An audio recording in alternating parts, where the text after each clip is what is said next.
wabarakatuh. Alhamdulillah, wassalatu wassalamu ala rasulillah, la hawla wa la quwata illa billah, asyhadu an la ilaha illallah wa asyhadu anna muhammadan abduhu wa rasuluh. Allahumma salli ala Muhammad wa ala ali Muhammad, amma ba'd. Alhamdulillah, segala puji syukur marilah kita panjatkan kepada Allah Subhanahu wa taala.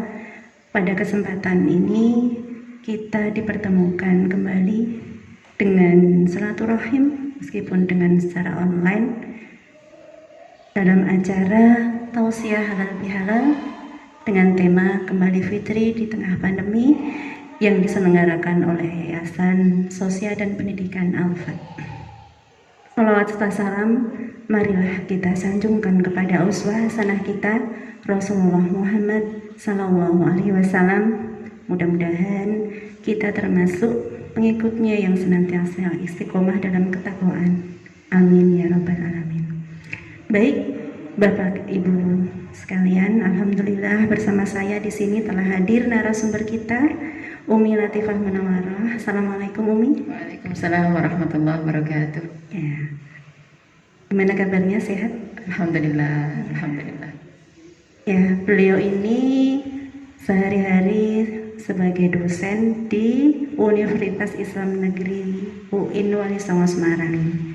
Alhamdulillah beliau telah menyelesaikan S1 dan S2-nya di luar negeri Bu ya. Betul. Di Timur Tengah dengan mengambil bidang syariah. Masya Allah. Baik Umi, di awal mungkin bisa dijelaskan sedikit mengenai Idul Fitri ya, meskipun ini sudah lama, udah Syawal juga udah mau selesai ya, tapi tidak ada salahnya kita bahas sedikit mengenai Idul Fitri. Apa itu artinya secara bahasa maupun istilah? Ya, bismillahirrahmanirrahim. Assalamualaikum warahmatullahi wabarakatuh. Waalaikumsalam warahmatullahi wabarakatuh. Alhamdulillahirabbil alamin wassalatu wassalamu ala sayyidil mursalin sayyidina wa maulana Muhammad wa ala alihi wa ashabihi ajma'in. Allahumma sholli ala sayyidina Muhammad, Allahumma sholli alaihi wasallim. Alhamdulillahirabbil alamin. Terima kasih kepada moderator Ustadzah Haryatmi yang telah mempersilahkan, dan terima kasih pula kepada keluarga besar Al-Fat yang telah memberikan kesempatan untuk menyapa Bapak dan Ibu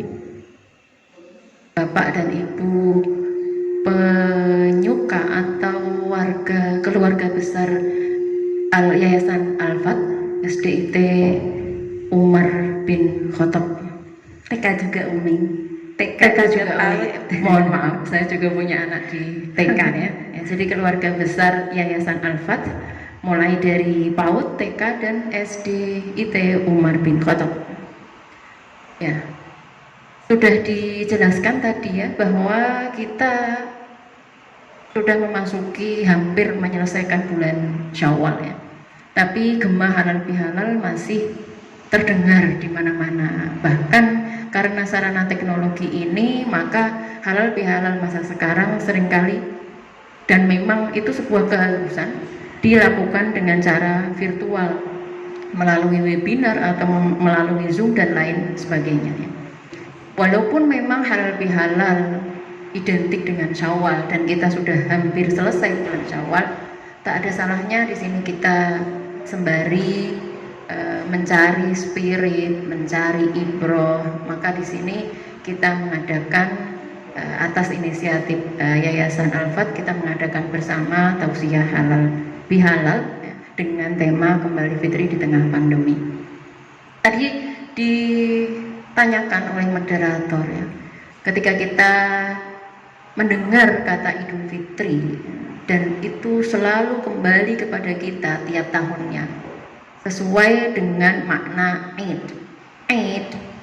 Idul Fitri dalam bahasanya terdiri dari dua kata, Id dan Al-Fitr.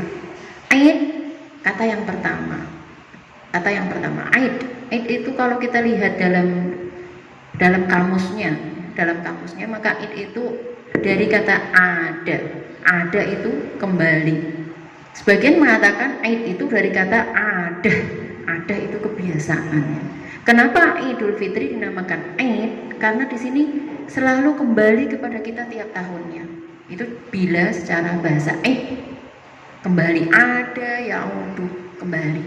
Makanya salah satu frasa yang paling terkenal di masyarakat kita yaitu pada Idul Fitri disebutkan minal aidin wal faizin.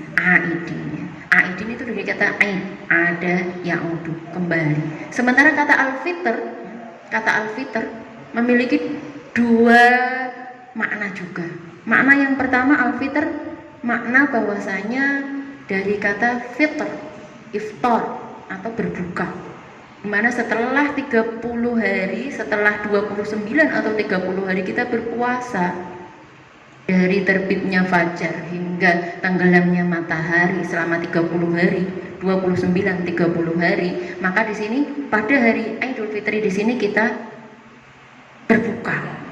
Makanya namanya dengan Idul Fitri. Itu makna yang pertama. Al-fitr diambil dari kata iftar, diambil dari kata fitr, berbuka. Bukankah kita sering mendengar hadis Rasulullah ketika Rasulullah bersabda, "Lis-shaimi farhatan." Bagi orang yang berpuasa itu ada dua kebahagiaan. Farhatun inda fitrihi. Pertama, bahagia yang pertama adalah ketika dia berbuka. Di sini memakai kata fitr. Makanya Idul Fitri dinamakan Idul Fitri karena dia kembali kepada kita, kembali berbuka. Itu makna yang pertama. Bagian ulama mengatakan fitr di sini adalah fitrah. Seperti sabda Rasulullah, kullu mauludin yuladu alal fitrah.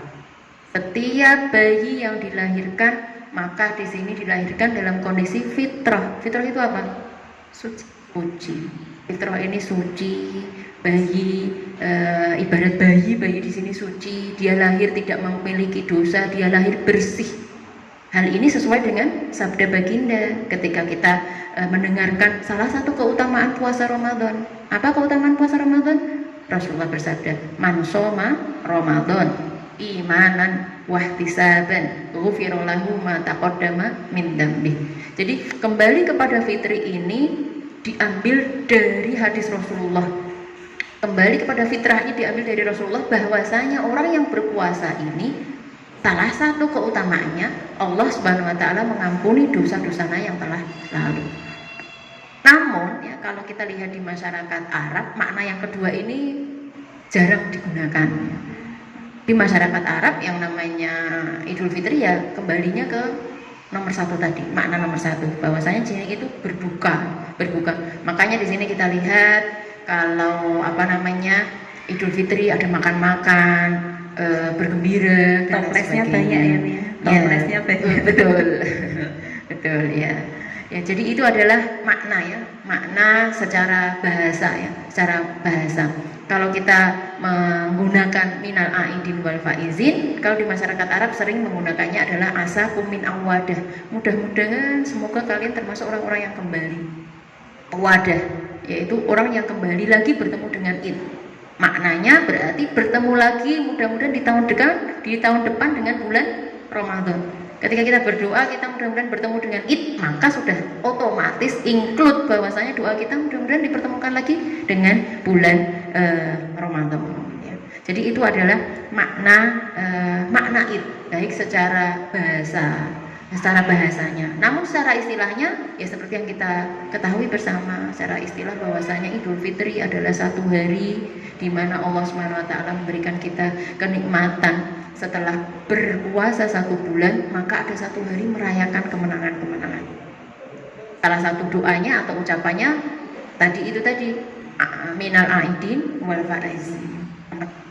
Ada yang nyebut hari kemenangan juga ya, Mi? Itu gimana? Oh ya, betul. Hari kemenangan ya, hari kemenangan. Hari kemenangan dari apa ya kira-kira?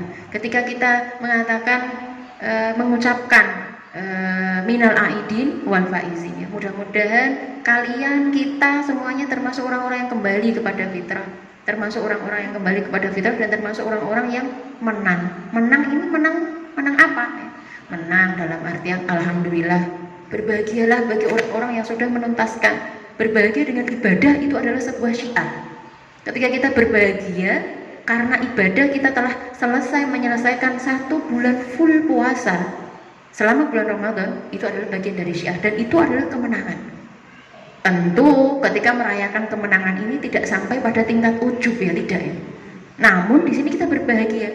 Allah Subhanahu wa taala melalui surat Yunus, wa fi dzalika falyafrahu huwa khairun mimma yajma'un, dan daripada itu hendaklah mereka berbahagia.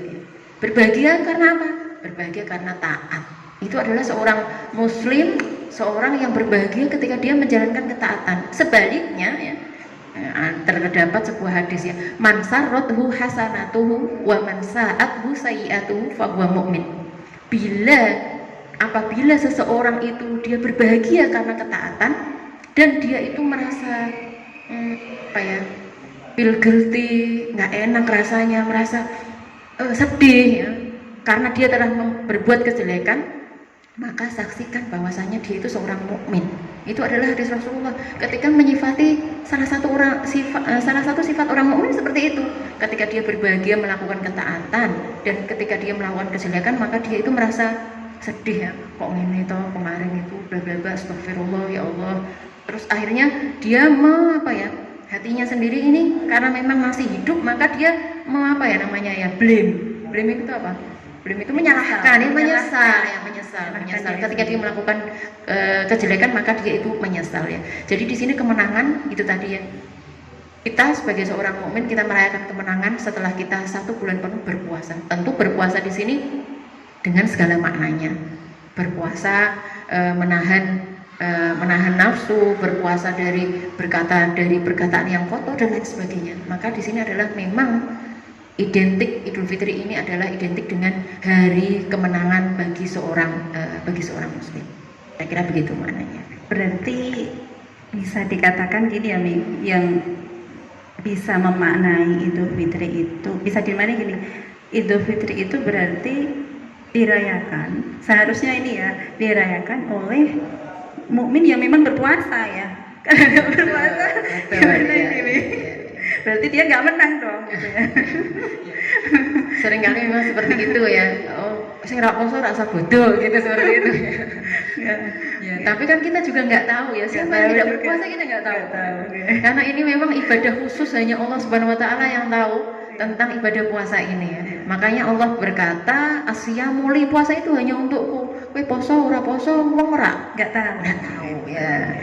Yes. Dipukul rata insya Allah sambil berhusnudzon, muslim insya Allah berpuasa. Ya.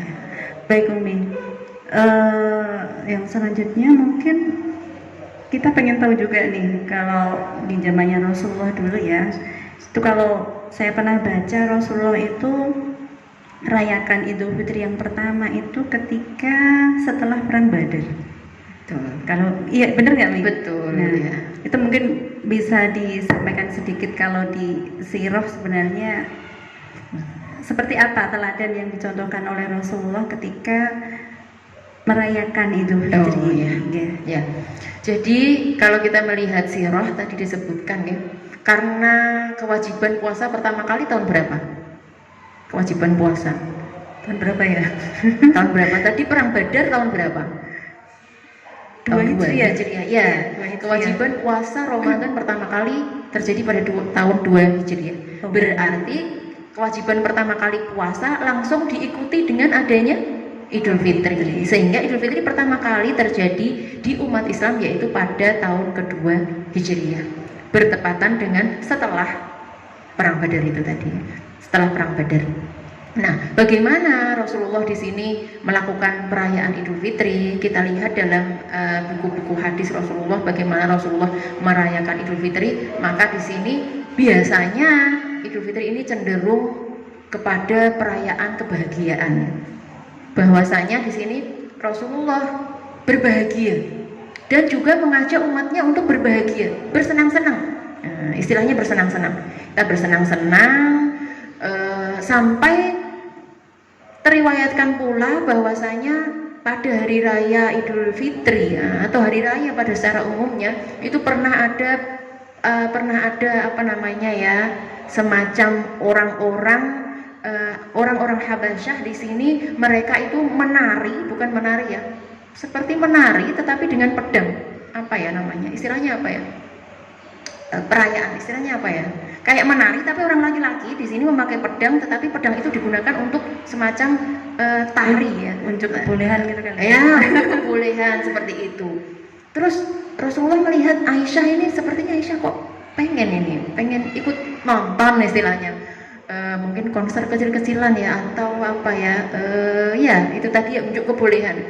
Sampai Rasulullah bertanya kepada Aisyah, kamu mau nonton? Iya, aku mau nonton. Nah, akhirnya Aisyah diajak oleh Rasulullah untuk menonton, dan Aisyah sampai ditinggikan ya, supaya bisa menonton, melihat mereka itu unjuk kebolehan dengan perang-perang, dengan peralatan perangnya ya. Tapi bukan untuk perang, tapi hanya unjuk kebolehan saja. Jadi di sini merasa bahagia mengadakan hal-hal yang bisa membuat perasaan ini bahagia. Dan hal ini kalau dipraktekkan di kita, maka Idul Fitri ini biasanya identik dengan kita jalan-jalan, wisata, kumpul makan-makan ya, walaupun sekarang ini barangkali tidak bisa dilakukan karena masa pandemi ini ya. Kalau normalnya memang itu semuanya akan dilakukan. Tapi di sini kan ya, berarti ya kayak misalnya kebiasaan-kebiasaan keluarga, misalnya ngumpul, kemudian jalan-jalan kemana gitu untuk menjalin silaturahim. Yang penting tidak kebablasan gitu. Ya betul. Yang penting apapun itu memang tidak kebablasan ya. Jadi merayakan kemenangan atau bersenang-senang, bersukacita dalam Idul Fitri ini memang salah satu syiar dan dibolehkan ya. Dengan wasilah atau cara apapun ya. Kalau sekarang cara pandemi, paling tidak memang kita masih berkumpul bersama keluarga inti kita. Mungkin yang masih berkumpul dengan orang tua, masih kita ada bersilaturahim dengan orang tua, dan itu merupakan salah satu kebahagiaan tersendiri. Mungkin bagi yang tidak bisa karena suasana pandemi, maka bisa dengan memakai cara yang lain. Apa cara yang lain? Misalnya ya Zoom gitu ya, misalnya video call, misalnya Zoom, atau yang lagi di luar kota, anak kirim parcel ke orang tuanya, orang tua kirim parcel ke anaknya. Walaupun mereka karena pandemi ini memang tidak bisa berkumpul ya secara fisik ya, karena social distancing kita tidak bisa berkumpul secara fisik, tapi mudah-mudahan hati ini tetap bersatu. Hati-hati ini tetap disatukan oleh Allah dalam suasana kebahagiaan, dalam suasana penuh cinta. Ya, selanjutnya gini Umi, kalau kita lihat di tengah pandemi ya sekarang ini ya, tadi kan cara-cara untuk merayakan ya, tapi ada nggak sih spirit yang bisa kita ambil dari Ramadan maupun Idul Fitri sebagai bentuk dari kita sebagai seorang mukmin di tengah pandemi ini? Spirit apa kira-kira yang bisa kita bawa terus gitu ya? Ya, subhanallah ya, dalam tiap-tiap perkara seorang mukmin, Rasulullah mengatakan ya, ajaban li amril mukmin, sungguh menakjubkan perkara orang mukmin itu. Walaisa dzalika illa mukmin, dan tidak ada, semua itu tidak terjadi kecuali bagi seorang mukmin. Termasuk kita sekarang ini masih dalam suasana pandemi. Kemarin kita melakukan bulan Ramadan full 1 bulan juga dalam suasana pandemi. Terawih di rumah saya sama terawih di rumah, ibadah di rumah. Alhamdulillah, kita salah satu hikmahnya kalau menurut saya malah menghidupkan rumah-rumah ini ibarat menjadi masjid ya. Kalau biasanya kita tarawihnya di masjid, kita tarawihnya sekarang di rumah. Kita hadirkan Allah di rumah-rumah kita melalui sholat tarawih, melalui ibadah-ibadah yang ada. Bahkan yang bapak-bapak tadinya iktikaf di masjid, Ramadan kali ini juga nggak ada. Iktikafnya di rumah, kita jadikan pojok rumah ini sebagai musola, sebagai masjid kita, yang di situ kita besarkan, kita agungkan Allah Subhanahu wa taala melalui rumah-rumah kita. Nah, 1 bulan kemarin kita melaksanakan Ramadan di tengah pandemi. Tentu di sini membawa kita kepada sebuah kebiasaan ya, atau melatih kita ya, bukan membawa, melatih ya, melatih kita banyak hal ya, melatih kita banyak hal, dan itulah barangkali hikmah yang Allah inginkan. Kenapa pandemi ini kok masih berlangsung? Banyak hikmahnya ya, banyak hikmahnya ya, berkumpulnya orang tua dan anak barangkali melalui aktivitas WFH yang sebenarnya pada awalnya semangat, kesininya mungkin Masya Allah luar biasa, nggak selesai ya. Disitulah saya merasa Masya Allah, Bu Guru dan Pak Guru ini yang telah melatih anak-anak kita, mendidik anak-anak kita tanpa kenal lelah, tanpa kenal capek, dengan masih terus bersabar membersamai anak-anak kita ini. Di situ saya merasa Masya Allah, Subhanallah, hanya bisa terucap mendoakan Bapak dan Ibu Guru semuanya yang telah membersamai anak-anak kita. Kita selama WFH, terus kemudian ada SFH, WFH plus SFH, Masya Allah ya, nggak selesai itu tadi ya. Tetapi di sini tetap senantiasa bahwasanya satu hal yang kita konsenkan semuanya, satu hal yang perlu kita cermati, bahwasanya semuanya itu dalam rangka ibadah kepada Allah Subhanahu Wa Taala. Semuanya yang SFH, yang WFH, semuanya itu adalah dalam rangka koridor kepada Allah Subhanahu Wa Taala. Terus kemudian karena kita kemarin 1 bulan Ramadan dalam rangka pandemi, maka alhamdulillah banyak hal-hal yang bisa kita lakukan, banyak aktivitas-aktivitas sosial yang bisa lakukan.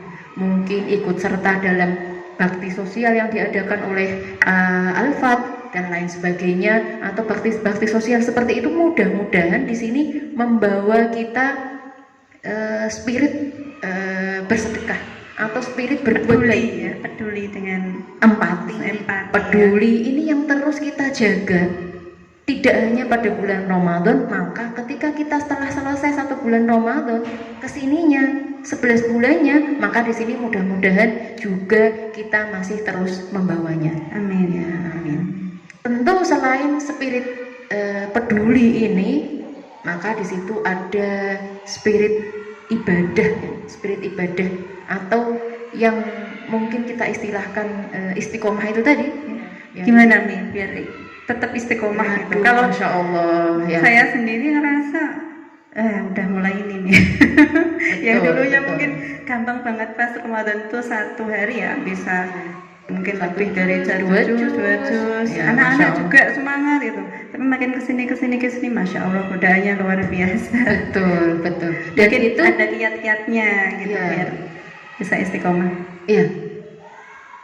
Ramadan puncak ibadah ya, bisa dikatakan seperti itu ya. Semua keutamaan berkumpul di situ.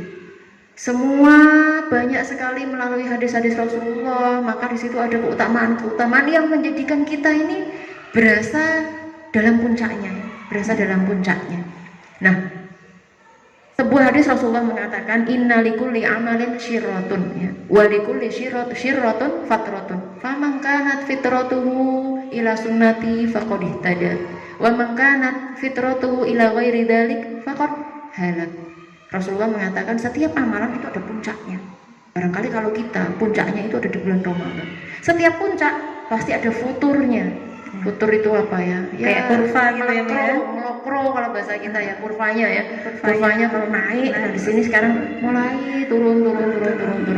Itu memang sebuah kewajaran ya, karena Rasulullah sendiri sudah mengatakan seperti itu. Setiap amalan ada puncaknya, dan puncak kita itu berada di bulan Ramadan. Setiap puncak ada surut, ada melokronya.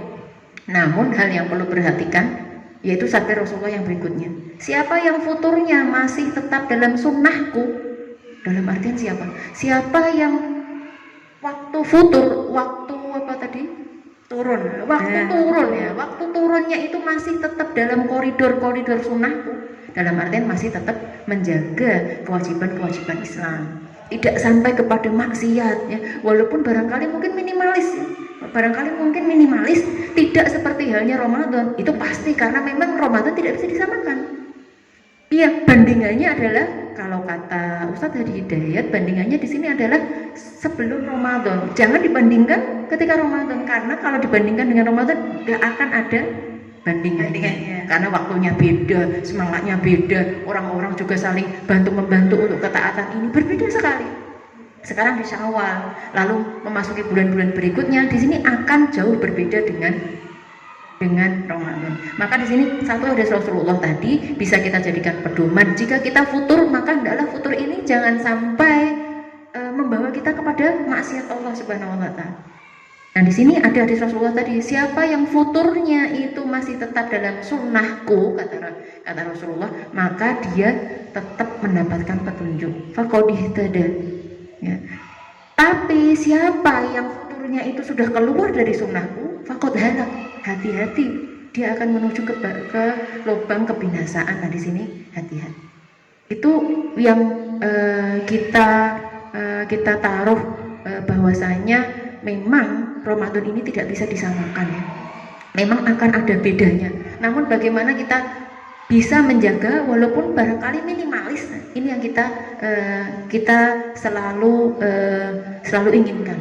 Di depan kita ya masih ada bulan-bulan. Ketika kemarin Ramadan kita Syawal, Allah Subhanahu wa taala kembali mengingatkan kita dengan ibadah-ibadah di bulan Syawal. Syawal sudah selesai, setelah Syawal apa?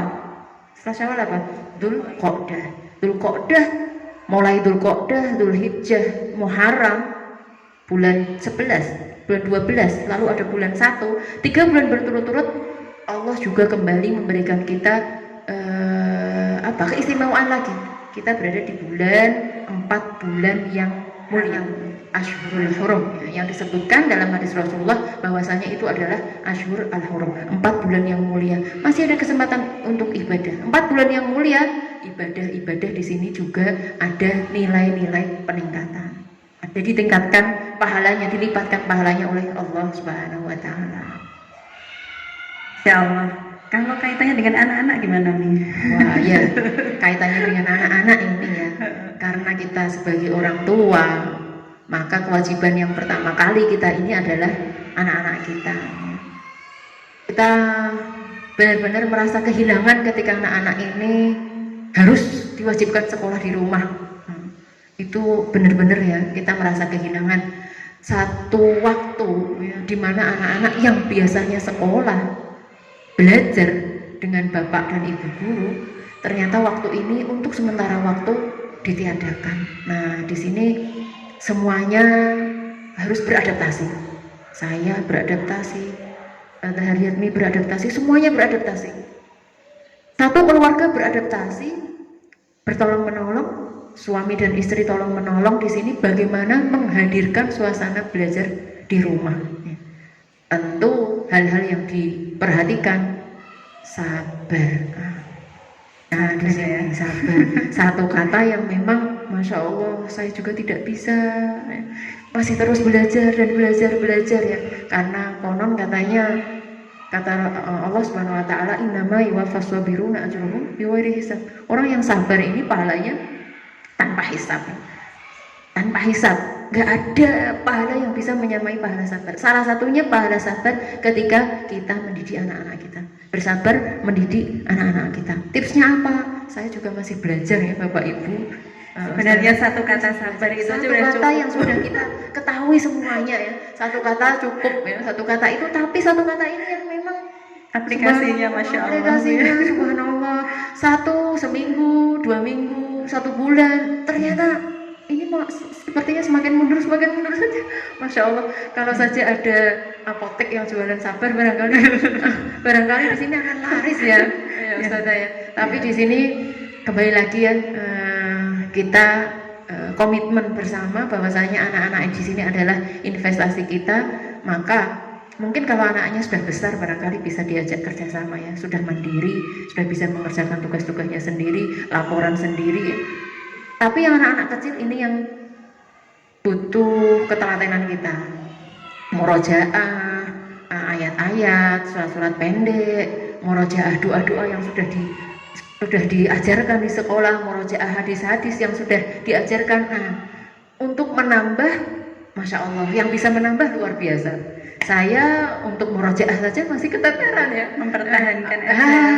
Sekarang ini spiritnya bagaimana mempertahankan apa yang sudah didapatkan oleh anak-anak ini bersama Bapak Ibu guru selama di sekolah ya. Dan kita saling berdoa ya, mudah-mudahan kita diberikan kesabaran, keuletan ya, dalam rangka bersamai anak-anak yang menjadi kewajiban kita sejatinya.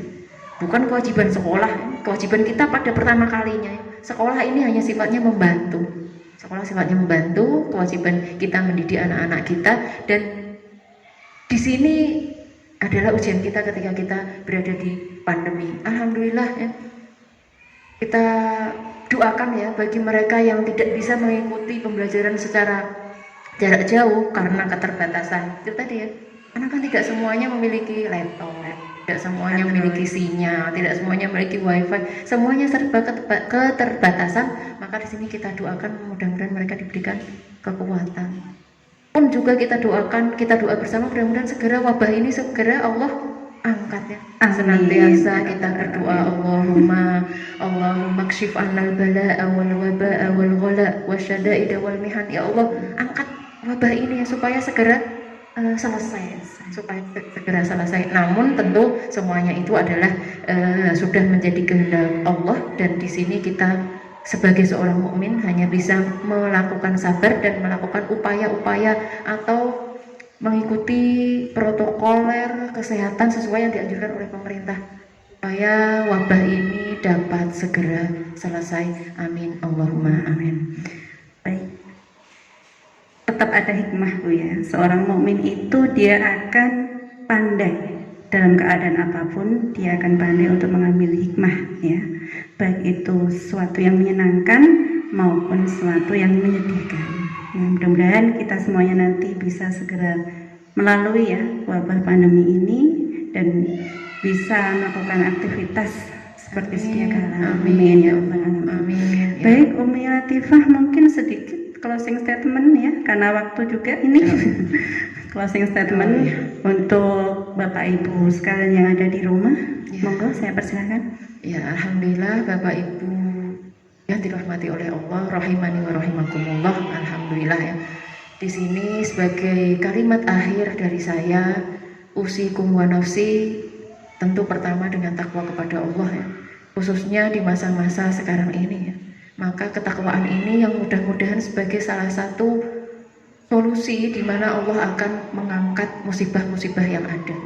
Wa man yattaqillaha yaj'al lahu makhrajan. Siapa yang bertakwa kepada Allah, maka Allah akan memberikan solusi. Maka closing statement ini dalam artian kalimat akhir ya.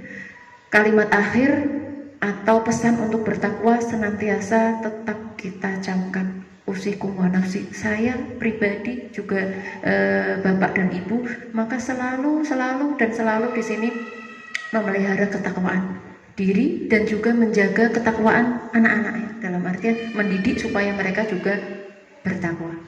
Kita ikut sertakan mereka hal-hal yang bisa mendatangkan untuk ketakwaannya. Nah, tentang muraqabah, tentang takwa sebagai juga salah satu bentuk komitmen kita dengan sekolah di mana kita titipkan anak-anak kita untuk pembelajaran mereka ya. Yang namanya ketakwaan selalu menjadi salah satu bekal Bapak dan Ibu guru dalam mendidik anak-anak kita, maka pun kita hadirkan di rumah-rumah kita ya. Jadi mudah-mudahan seperti dalam surat At-Tolak tadi ya, wa man yattaqillaha yaj'al lahu makhrajan. Dengan ketakwaan kepada Allah, mudah-mudahan ini bisa menjadi solusi dari setiap permasalahan yang kita hadapi, khususnya masalah pandemi yang sekarang sedang kita hadapi bersama. Wallahu a'lam. Baik, terima kasih Umi Latifah atas waktu yang sudah diluangkan untuk kesempatan kali ini. Mudah-mudahan nanti bisa bertemu lagi di lain kesempatan. Insyaallah. Terima kasih. Baik, Bapak Ibu, keluarga Al-Fat yang berbahagia dan yang segenap yang menyimak channel YouTube ini dimanapun berada, alhamdulillah tausiah halal bihalal kita sudah selesai ya. Kita berdoa bersama, mudah-mudahan pandemi ini segera berakhir dengan semakin meningkat ya kualitas ketakwaan kita kepada Allah Subhanahu wa taala. Baik, masih dalam suasana Syawal, kami ucapkan taqabbalallahu minna wa minkum minal aizin wal faizin. Mohon maaf lahir batin. Bagi Bapak Ibu sekalian yang ingin bertanya lebih lanjut atau memberikan komentar bisa menuliskan di kolom komentar channel YouTube ini ya. Dan jangan lupa like dan subscribe. Baik, terima kasih. Saya akhiri. Billahi taufiq wa hidayah. Assalamualaikum warahmatullahi wabarakatuh. Waalaikumsalam.